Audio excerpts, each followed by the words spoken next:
अथ ध्यानं प्रवक्ष्यामि शृणु सर्वाङ्गसुन्दरी।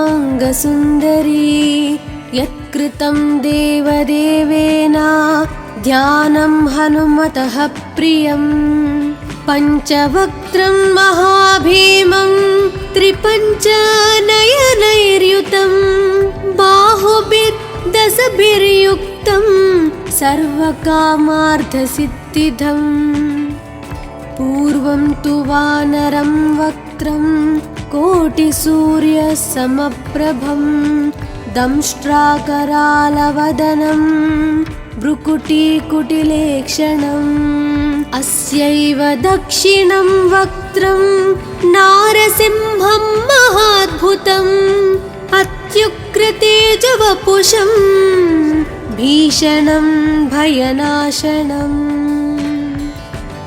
पश्चिमं गारुडं वक्त्रं वक्रतुण्डं महाबलं सर्वनागाप्रशमनं विषभूतादिकृन्तनम्। उत्तरं सौकरं वक्त्रं कृष्णं दीप्तं नभोपमं पातालसिंहवेताल ज्वररोगादिकृन्तनम्। ऊर्ध्वं हयाननं घोरं दानवान्तकरं परं येन वक्त्रेण विप्रेन्द्र तारकख्यं महासुरं।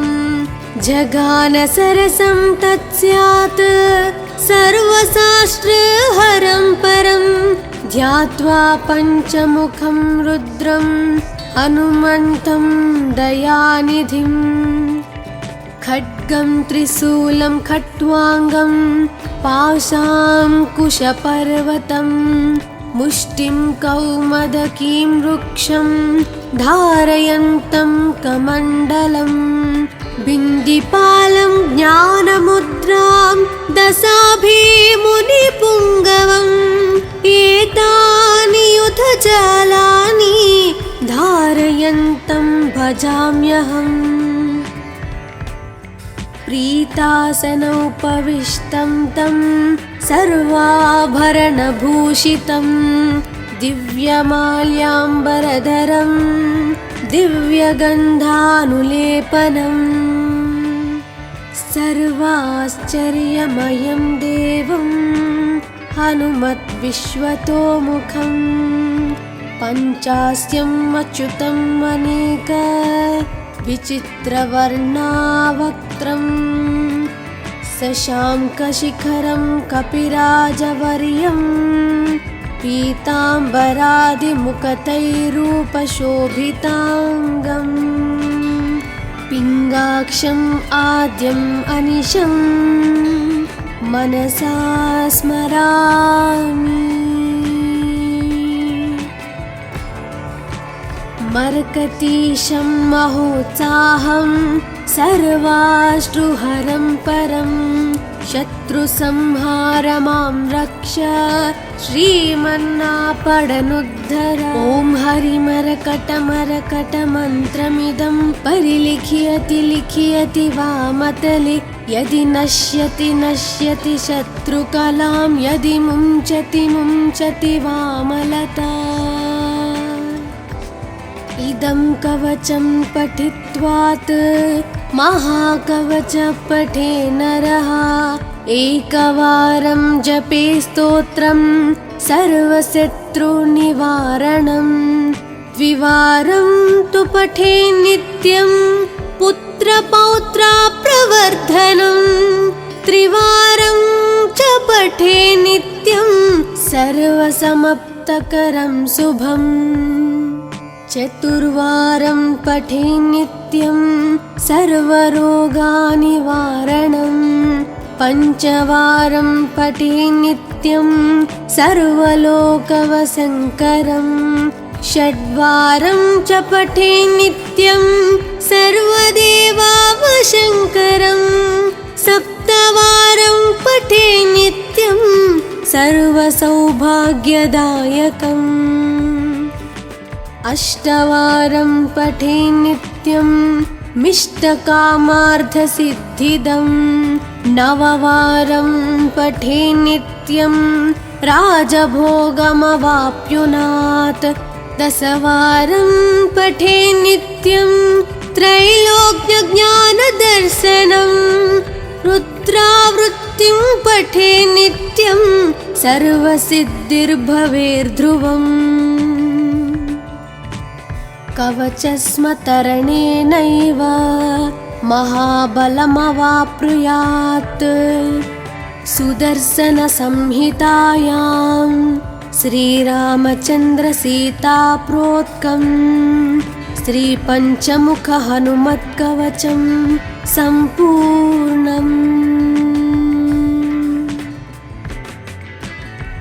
अथ ध्यानं प्रवक्ष्यामि शृणु सर्वाङ्गसुन्दरी। यत्कृतं देवदेवेन ध्यानं हनुमतः प्रियं। पञ्चवक्त्रं महाभीमं त्रिपञ्चनयनैर्युतं। बाहुभिर्दशभिर्युक्तं सर्वकामार्थसिद्धिदम्। पूर्वं तु वानरं वक्त्रं कोटिसूर्यसमप्रभं। दंष्ट्राकरालवदनं भ्रुकुटीकुटिलेक्षणम्। अस्यैव दक्षिणं वक्त्रं नारसिंहं महाद्भुतम्। अत्युग्रतेजवपुषं भीषणं भयनाशनम्। पश्चिमं गारुडं वक्त्रं वक्रतुण्डं महाबलं। सर्वनागाप्रशमनं विषभूतादिकृन्तनम्। उत्तरं सौकरं वक्त्रं कृष्णं दीप्तं नभोपमं। पातालसिंहवेताल ज्वररोगादिकृन्तनम्। ऊर्ध्वं हयाननं घोरं दानवान्तकरं परम्। येन वक्त्रेण विप्रेन्द्र तारकख्यं महासुरं। जगानसरसं तत्स्यात् सर्वशास्त्रहरं परं। ध्यात्वा पञ्चमुखं रुद्रं हनुमन्तं दयानिधिम्। खड्गं त्रिशूलं खट्वाङ्गं पाशाङ्कुशपर्वतं। मुष्टिं कौमदकीं वृक्षं धारयन्तं कमण्डलम्। बिन्दिपालं ज्ञानमुद्रां दशाभिमुनिपुङ्गवम्। एतानि युधजालानि धारयन्तं भजाम्यहम्। प्रीतासनोपविष्टं तं सर्वाभरणभूषितं। दिव्यमाल्याम्बरधरं दिव्यगन्धानुलेपनम्। सर्वाश्चर्यमयं देवं हनुमद्विश्वतोमुखं। पञ्चास्यम् अच्युतम् अनेक विचित्रवर्णावक्त्रं। शशाङ्कशिखरं कपिराजवर्यं। पीताम्बरादिमुकुटैरूपशोभिताङ्गम्। पिङ्गाक्षम् आद्यम् अनिशं मनसा स्मरामि। मर्कटीशं महोत्साहं सर्वाश्रुहरं परं। शत्रुसंहार मां रक्ष श्रीमन्नापडनुद्धर। ॐ हरिमरकटमरकटमन्त्रमिदं परिलिख्यति लिख्यति वामतले। यदि नश्यति नश्यति शत्रुकलां। यदि मुञ्चति मुञ्चति वामलता। इदं कवचं पठित्वात् महाकवच पठे नरः। एकवारं जपे स्तोत्रं सर्वशत्रुनिवारणम्। द्विवारं तु पठे नित्यं पुत्रपौत्राप्रवर्धनं त्रिवारं च पठे नित्यं सर्वसमप्तकरं शुभम् चतुर्वारं पठे नित्यं सर्वरोगनिवारणं पञ्चवारं पठे नित्यं सर्वलोकवशङ्करं षड्वारं च पठे नित्यं सर्वदेवावशङ्करं सप्तवारं पठे नित्यं सर्वसौभाग्यदायकम् अष्टवारं पठे नित्यं मिष्टकामार्थसिद्धिदं नववारं पठे नित्यं राजभोगमवाप्नुयात् दशवारं पठे नित्यं त्रैलोक्यज्ञानदर्शनं रुद्रावृत्तिं पठे नित्यं सर्वसिद्धिर्भवेर्ध्रुवम् कवचस्मतरणेनैव महाबलमवाप्नुयात् सुदर्शनसंहितायां श्रीरामचन्द्रसीताप्रोक्तं श्रीपञ्चमुखहनुमत्कवचं सम्पूर्णम् अथ ध्यानं प्रवक्ष्यामि शृणु सर्वाङ्गसुन्दरी यत्कृतं देवदेवेन ध्यानं हनुमतः प्रियम् पञ्चवक्त्रं महाभीमं त्रिपञ्चनयनैर्युतं बाहुभिर्दशभिर्युक्तं सर्वकामार्थसिद्धिदम् पूर्वं तु वानरं वक्त्रं कोटिसूर्यसमप्रभं दंष्ट्राकरालवदनं भ्रुकुटीकुटिलेक्षणम् अस्यैव दक्षिणं वक्त्रं नारसिंहं महाद्भुतम् अत्युग्रतेजवपुषं भीषणं भयनाशनम् पश्चिमं गारुडं वक्त्रं वक्रतुण्डं महाबलं सर्वनागाप्रशमनं विषभूतादिकृन्तनम् उत्तरं सौकरं वक्त्रं कृष्णं दीप्तं नभोपमं पातालसिंहवेताल ज्वररोगादिकृन्तनम् ऊर्ध्वं हयाननं घोरं दानवान्तकरं परम् येन वक्त्रेण विप्रेन्द्र तारकख्यं महासुरं जगानसरसं तत्स्यात् सर्वशास्त्रहरं परं ध्यात्वा पञ्चमुखं रुद्रं हनुमन्तं दयानिधिम् खड्गं त्रिशूलं खट्वाङ्गं पाशाङ्कुशपर्वतं मुष्टिं कौमदकीं वृक्षं धारयन्तं कमण्डलं बिन्दिपालं ज्ञानमुद्रां दशाभिमुनिपुङ्गवम् एतानि युधजालानि धारयन्तं भजाम्यहम् प्रीतासनोपविष्टं तं सर्वाभरणभूषितं दिव्यमाल्याम्बरधरं दिव्यगन्धानुलेपनम् सर्वाश्चर्यमयं देवं हनुमद्विश्वतोमुखं पञ्चास्यम् अच्युतम् अनेक विचित्रवर्णावक्त्रं शशाङ्कशिखरं कपिराजवर्यं पीताम्बरादिमुखतैरूपशोभिताङ्गम् पिङ्गाक्षम् आद्यम् अनिशं मनसा स्मरामि। मर्कतीशं महोत्साहं सर्वाश्रुहरं परं शत्रुसंहारमां रक्ष श्रीमन्नापडनुद्धर। ॐ हरिमरकटमरकटमन्त्रमिदं परिलिख्यति लिख्यति वामतले यदि नश्यति नश्यति शत्रुकलां यदि मुञ्चति मुञ्चति वामलता।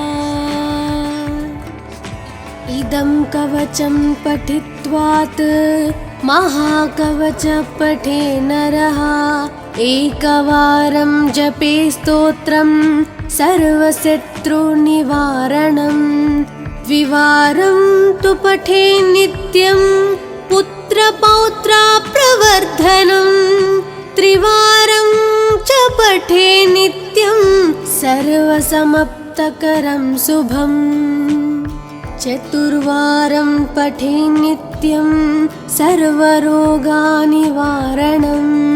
पञ्चवारं पठे नित्यं सर्वलोकवशङ्करं षड्वारं च पठे नित्यं सर्वदेवावशङ्करं सप्तवारं पठे नित्यं सर्वसौभाग्यदायकम् अष्टवारं पठे नित्यं मिष्टकामार्थसिद्धिदं नववारं पठे नित्यं राजभोगमवाप्नुयात् दशवारं पठे नित्यं त्रैलोक्यज्ञानदर्शनं रुद्रावृत्तिं पठे नित्यं सर्वसिद्धिर्भवेर्ध्रुवम् कवचस्मतरणेनैव महाबलमवाप्नुयात् सुदर्शनसंहितायां श्रीरामचन्द्रसीताप्रोक्तं श्रीपञ्चमुखहनुमत्कवचं सम्पूर्णम्। अथ ध्यानं प्रवक्ष्यामि शृणु सर्वाङ्गसुन्दरी यत्कृतं देवदेवेन ध्यानं हनुमतः प्रियं पञ्चवक्त्रं महाभीमं त्रिपञ्चनयनैर्युतं बाहुभिर्दशभिर्युक्तं सर्वकामार्थसिद्धिदम् पूर्वं तु वानरं वक्त्रं कोटिसूर्यसमप्रभं दंष्ट्राकरालवदनं भ्रुकुटीकुटिलेक्षणम् अस्यैव दक्षिणं वक्त्रं नारसिंहं महाद्भुतम् अत्युग्रतेजवपुषं भीषणं भयनाशनम् पश्चिमं गारुडं वक्त्रं वक्रतुण्डं महाबलं सर्वनागाप्रशमनं विषभूतादिकृन्तनम् उत्तरं सौकरं वक्त्रं कृष्णं दीप्तं नभोपमं पातालसिंहवेताल ज्वररोगादिकृन्तनम् ऊर्ध्वं हयाननं घोरं दानवान्तकरं परं येन वक्त्रेण विप्रेन्द्र तारकख्यं महासुरं जगानसरसं तत्स्यात् सर्वशास्त्रहरं परं ध्यात्वा पञ्चमुखं रुद्रं हनुमन्तं दयानिधिम् खड्गं त्रिशूलं खट्वाङ्गं पाशाङ्कुशपर्वतं मुष्टिं कौमदकीं वृक्षं धारयन्तं कमण्डलं बिन्दिपालं ज्ञानमुद्रां दशाभिमुनिपुङ्गवम् एतानि युधजालानि धारयन्तं भजाम्यहम्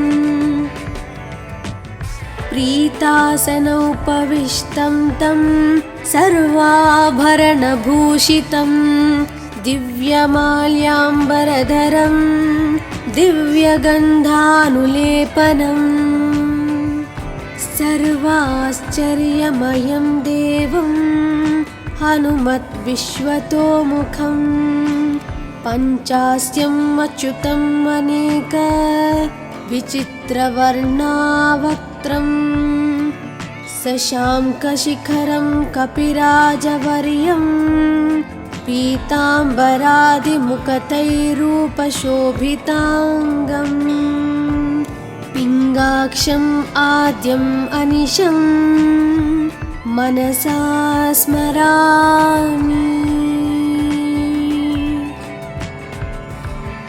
मर्कटीशं महोत्साहं सर्वाश्रुहरं परं शत्रुसंहारमां रक्ष श्रीमन्नापडनुद्धर ॐ हरिमरकटमरकटमन्त्रमिदं परिलिख्यति लिख्यति वामतले यदि नश्यति नश्यति शत्रुकलां यदि मुञ्चति मुञ्चति वामलता